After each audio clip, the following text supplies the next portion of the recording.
Tonight, federal agents descend on Minneapolis in the largest fraud investigation in state history.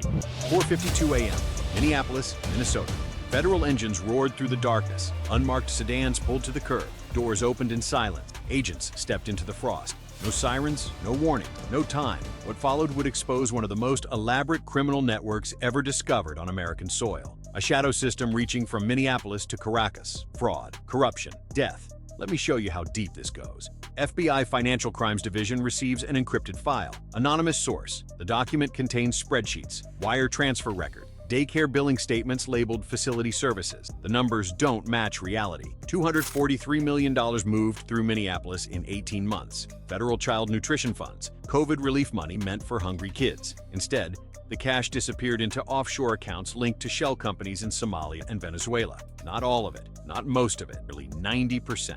Investigators traced payments to facilities that didn't exist, addresses leading to empty lots, buildings with no children inside. One center claimed to feed 1,847 kids daily. The building had 6 rooms. The fraud wasn't hidden. It was industrial. If you want to see how they pulled this off, hit like so this story reaches more people. The operation began in 2019. A Minnesota nonprofit called Feeding Our Future. The organization applied for federal meal program funding. Applications approved, money flowed. By 2021, the scheme expanded. Over 200 sites across Minneapolis and St. Paul, each location claimed to serve low-income children. Breakfast, lunch, dinner, snacks, none of it real.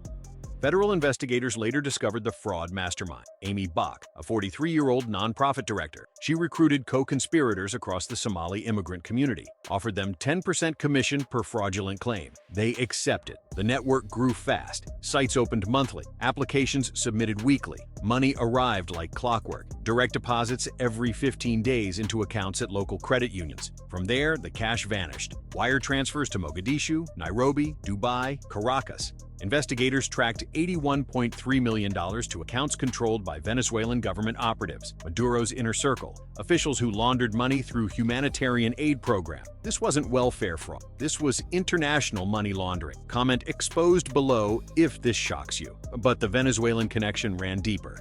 In late 2024, FBI counterintelligence detected encrypted communications between Minneapolis and Caracas, messages referencing immigration documents, travel permits, visa applications. The fraud network was also moving people. Federal agents identified 17 individuals with ties to Maduro's security apparatus, all living in Minneapolis, all granted asylum through fraudulent applications. They claimed persecution, provided fabricated evidence, submitted false witness statements. U.S. immigration officials approved every case. Why? Because judges were compromised. Judge Layla Mahad, Minnesota Immigration Court, age 51, Somali immigrant herself. On the surface, her record looked clean. 23 years on the bench, thousands of cases processed, community awards for humanitarian service. Behind closed doors, she accepted bribes. Bank records showed midnight wire transfers, amounts ranging from $15,000 to $127,000, payments labeled consultation fees, security services, facility management, all fake. For each fraudulent asylum case approved, Mahad received payment. The money came from the same offshore accounts used in the Feeding Our Future scheme, Venezuelan shell company, Somali investment firms, Dubai real estate trusts. The line between welfare fraud and immigration corruption had been erased. Type yes if you're ready to see what happened next.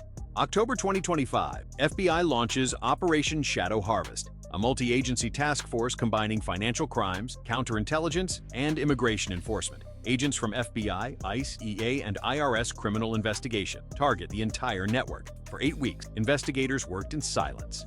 Surveillance teams tracked suspects. Wiretaps captured conversations. Forensic accountants traced every dollar. Digital analysts cracked encrypted servers. The evidence piled up fast. By November, agents had documented over 2,400 fraudulent transactions, identified 78 co-conspirators, mapped the entire organizational structure from street-level recruiters to offshore financiers. The order came at 4:30 a.m. December 4th. Execute coordinated raids across 17 locations. Arrest warrants for 43 individuals. Search warrants for 61 properties. Asset seizure orders totaling $127 million. The operation would be the largest immigration fraud takedown in U.S. history. If this makes you angry, hit like now. 4:52 a.m. Minneapolis was quiet and cold. Frost-coated car windows. Nothing on the street signaled trouble. But a federal raid had already begun.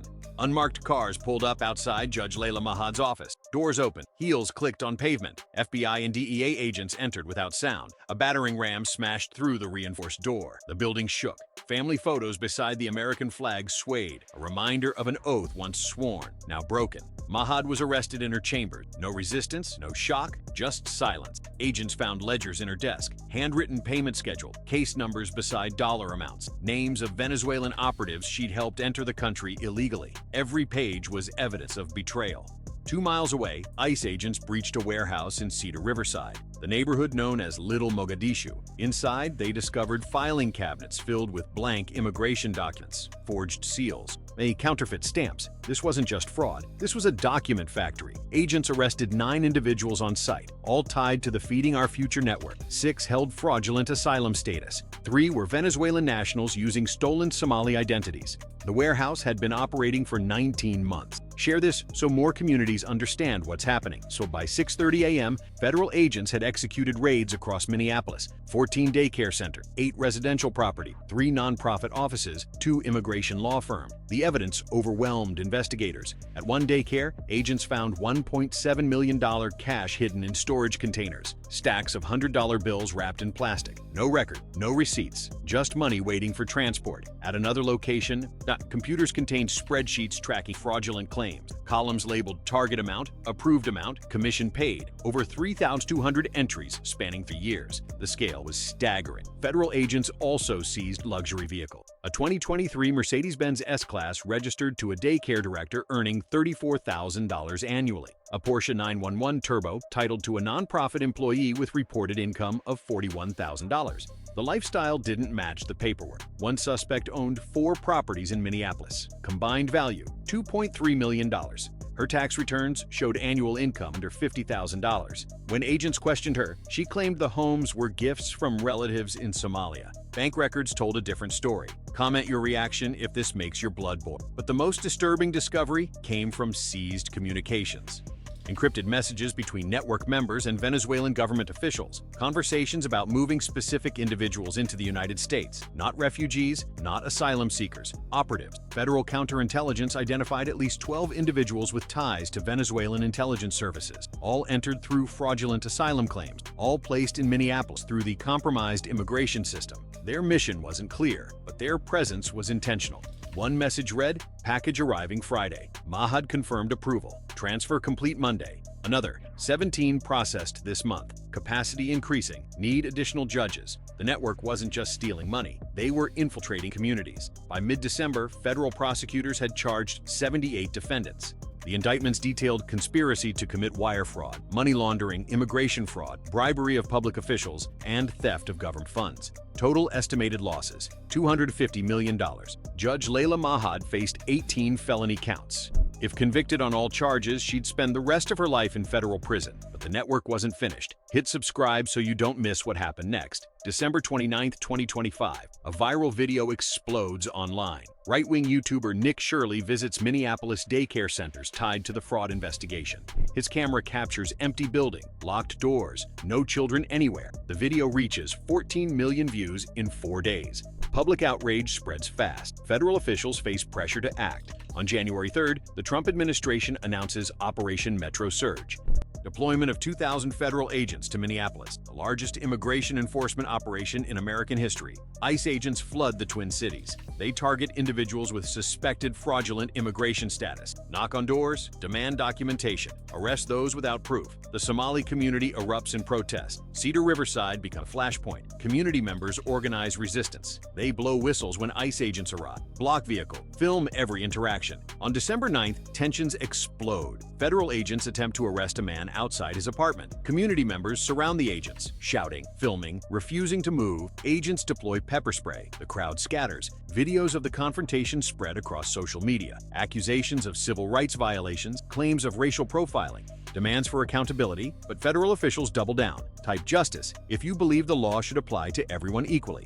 On December 10th, ICE agents arrest a U.S. citizen in Cedar Riverside, Mahad Adan, age 29, born in Minnesota. He offers to show identification. Agents tackle him anyway. Adan spends 2 hours in federal custody before his citizenship is verified. He's released without charges. No apology, no explanation. The incident fuels more protests. Thousands march through Minneapolis, signs reading "Hands off our community and stop the raids." Local officials condemn federal overreach. Minneapolis Mayor Jacob Frey demands ICE provide advance notice before operations. Minnesota Governor Tim Walz calls for transparency. Federal officials refuse both requests. By January 2026, ICE operations intensify.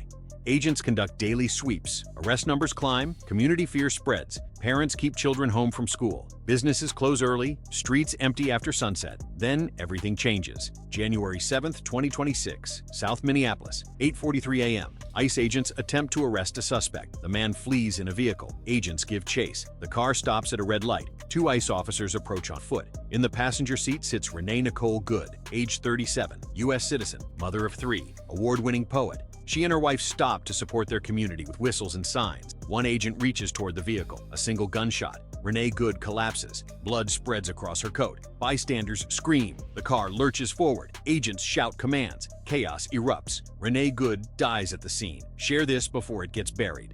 The killing ignites Minneapolis. Protesters flood the streets within hours. Thousands gather at the shooting location. Candles, flowers, photos of Renee smiling with her family. Rage replaces grief fast. Demonstrations spread across the city. Protesters block federal building, march to police precincts, demand justice for Renee Good. Mayor Frey calls for a thorough investigation. Governor Walz demands federal accountability. Minnesota Attorney General Keith Ellison requests state involvement. The FBI takes over the investigation. Minnesota Bureau of Criminal Apprehension initially handles the case. Standard protocol for officer-involved shootings. But on January 8th, FBI officials invoke federal jurisdiction. Local investigators are shut out. Superintendent Drew Evans of the BCA releases a statement. His agency will no longer participate. Federal authorities have assumed complete control. The move sparks more outrage. Minneapolis officials accuse the federal government of a cover-up. They demand transparency, access to evidence, independent oversight. Federal officials provide none. If you believe justice matters, comment "justice" below. Video evidence emerges 2 days later. Cell phone footage from the ICE agent who fired the fatal shot. The video shows his perspective. Renee Good sitting calmly in the passenger seat. She says, "That's fine, dude. I'm not mad at you." No weapon visible, no threat, no aggression, then the shot. The agent claimed he fired because the vehicle moved toward him. Video evidence contradicts that claim. The car remains stationary when the gun discharges. Protests intensify. On January 9th, Minneapolis police declare unlawful assembly at an anti-ICE demonstration. Officers in riot gear descend on protesters. Arrests follow. Tear gas fills the air. The city teeters on the edge. Federal officials identify the shooter, Jonathan Ross, 10-year law enforcement veteran, previously involved in another controversial incident. In 2024, Ross was dragged by a vehicle during an attempted arrest in Texas. He claimed self-defense then, too. Renee Good's wife, Becca Good, releases a statement. She describes Renee as one of the kindest people, a nurturer, a poet, a mother who believed in community care. "We had whistles," Becca says. "They had guns." The words echo across the nation. Hit like if you stand with those demanding accountability. As of January 10th, 2026, the investigation continues. The FBI has not released findings. Agent Jonathan Ross remains on administrative leave. No charges filed, no disciplinary action announced. Meanwhile, ICE operations continue in Minneapolis. Federal agents conduct daily patrols. Arrest numbers exceed 200. Community fear remains high.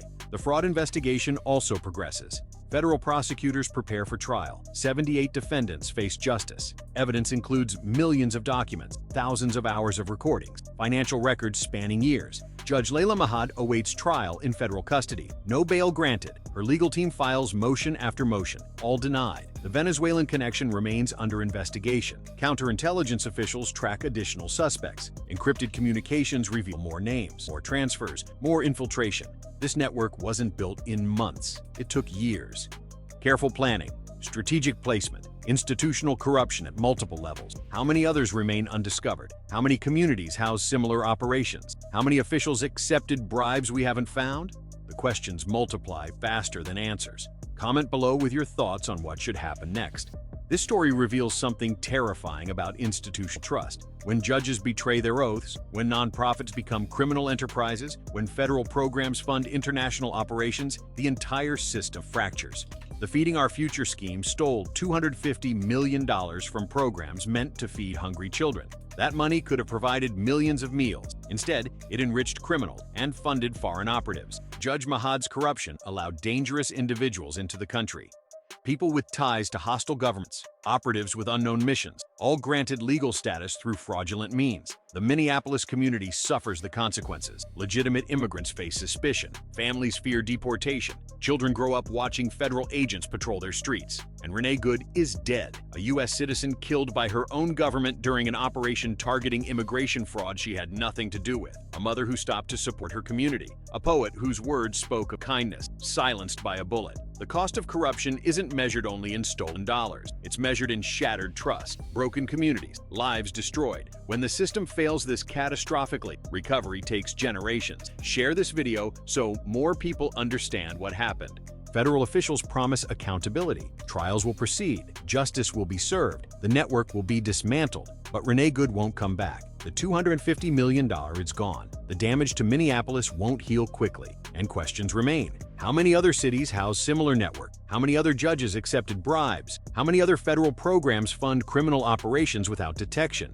The investigation in Minneapolis exposes a template. Exploit federal program, corrupt officials, launder money internationally, move operatives across borders, all hidden behind nonprofits and humanitarian missions. If it happened there, it's happening elsewhere. Hit subscribe so you don't miss updates as this story develops. The fight for accountability continues. Families demand justice for Renee Good.